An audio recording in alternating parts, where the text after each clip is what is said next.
Hello everyone, আসসালামু আলাইকুম। এই অশান্ত পৃথিবীতে ঈদের বার্তা বয়ে আনুক সবার জীবনে, এই কামনাই করি। ঈদের আগের দিন চলে যাব বাড়িতে, ঈদুল আজহার আগের দিন। এদিকে আমি আমার টুনির কাছ থেকে বিদায় নিচ্ছি না। টুনি কিছুতেই যেতে দিতে চাচ্ছে না, ও আমার সাথে যাবে না, আমাকে যেতেও দিবে না, রাগ করতেছে। যাই হোক, ওকে বুঝিয়ে টিজিয়ে আমরা রওনা করলাম।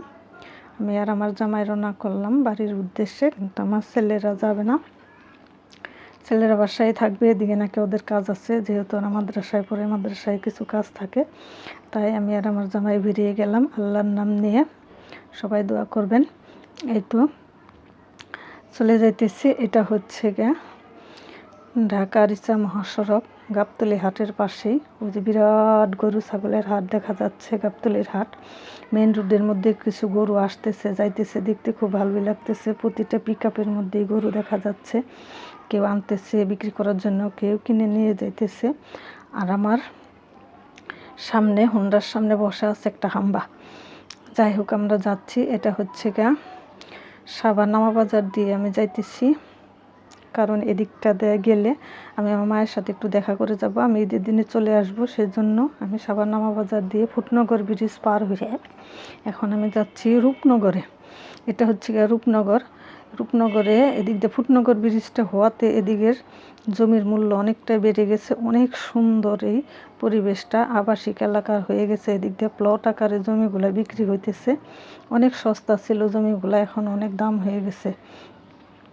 যে আপনারা দেখতে পাচ্ছেন, অনেক সুন্দর। এদিক দিয়ে আজকে হয়তো ঈদের আগের দিন, এই জন্য তেমন একটা জাঁকজমক নেই। আকাশের অবস্থাও খারাপ, গুড়ি গুড়ি বৃষ্টি হয় মাঝে মাঝে, এই জন্য লোকজন কম। কিন্তু এখানে অনেক অনেক লোকজন আসে। সুন্দর সুন্দর রেস্টুরেন্ট, ফাস্টফুড সব কিছু পাওয়া যায়। বাচ্চাদের খেলাধুলার স্থান সবই আছে এখানে।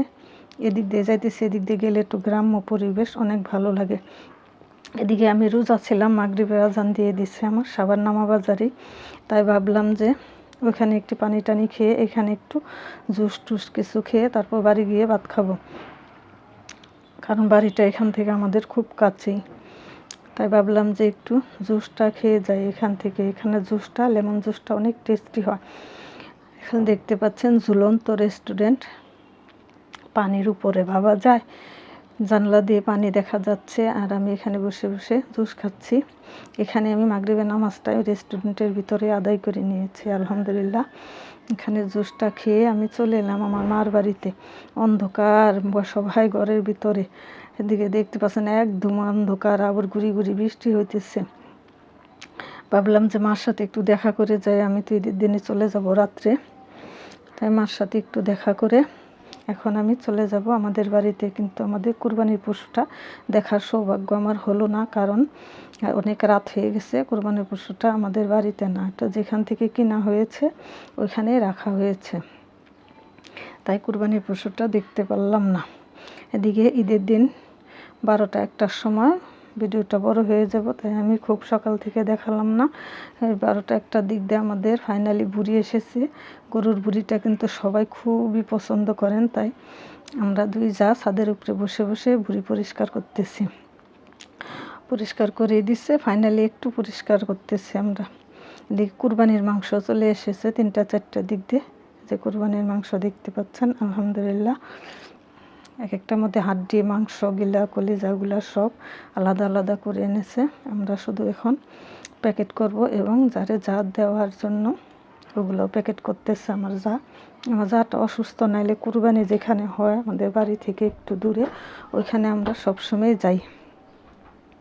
ওইখানে আমরা সবসময় গিয়ে কুরবানিটা একটু দেখি, কিন্তু আমার যা অসুস্থ, সেজন্য আমরা যাইতে পারিনি।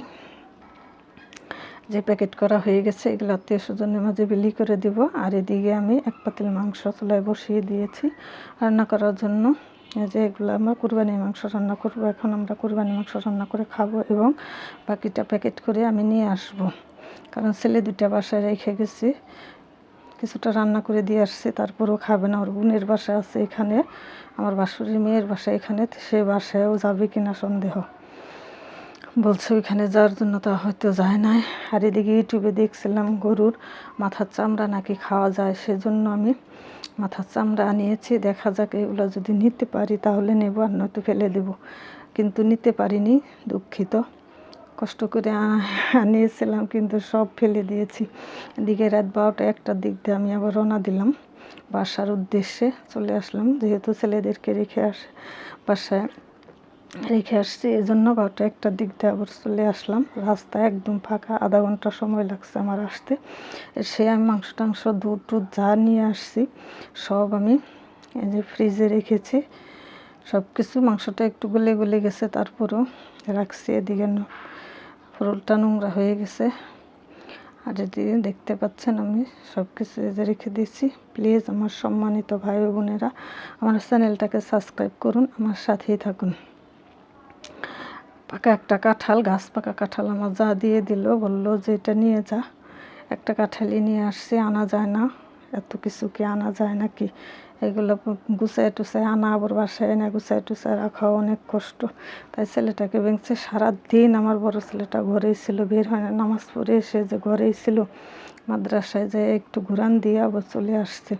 আর ওকে খাবার দিচ্ছে যেগুলো খার সারাদিন, ঈদের একটা দিন, তারপরেও কিছুই খায় না। আমি ঘরে অনেক কিছু রান্না করে রেখে গেছি। আবার আমার যায় বাসুরি মেয়ের বাসা, এখানে ওখানেও যায়নি, তাই ওর জন্য আমি আবার খাবারের আয়োজন করতেছি। এদিকে আমি খিচুড়ি রান্না করলাম, গরম গরম খিচুড়ি। ওর আবার অনেক পছন্দ, খিচুড়ি রান্না করে দিচ্ছে যে খাবে এখন। তো দেখতে পাচ্ছেন এই জিনিসটা আমার ছেলের অনেক পছন্দ। খিচুড়ির সাথে অনেকে এই জিনিসটা খায়, শুকনো মরিচ ভেজে, কাঁচামরিচ ভেজে দিয়ে, সরষের তেল দিয়ে। আর এই যে গরুর মাংস রান্না করে নিয়ে আসছি, সেগুলো গরম করে দিচ্ছি ওকে খাওয়ার জন্য। কিন্তু গরমের জন্য হাত দিতে পারতেছে না, তারপরও খাচ্ছে। আপনাদের সবাই সুস্থ থাকবেন, ভালো থাকবেন, আমাদের জন্য দোয়া করবেন। আপনাদের জন্য দোয়া রইল। আল্লাহ হাফেজ।